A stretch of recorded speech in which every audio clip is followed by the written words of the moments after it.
अख दी ठंडक दिल दा चैन, अख दी ठंडक दिल दा चैन। बिस्मिल्लाहिर्रहमानिर्रहीम।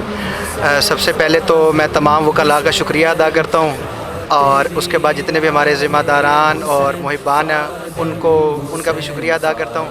और उसके बाद पैगाम ये है कि हमारा मकसद आवाम को, हमारे कारकुनान को फैसिलिटेट करना है।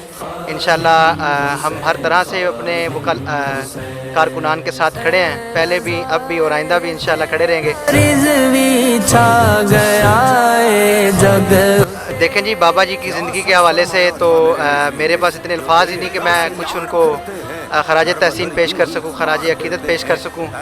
अलबत्ता वो एक ऐसी हस्ती थे कि जिनकी जनाब आज तक, अभी आइंदा आने वाली जो सदी है उसमें भी उनका कोई मद्द मुकाबल नहीं आएगा। उन्होंने जो ख़त्म नबूवत और नामूस रिसालत पे काम किया है वो हमारी नस्लें भी शायद ना कर सकें, जो बाबा जी रहमतुल्लाह अलैह ने कर दिया है। उन बुजुर्गों को कहा, मैंने कहा मैं तो उस मट्टी को भी चूमता हूँ, हाँ, जिससे इमाम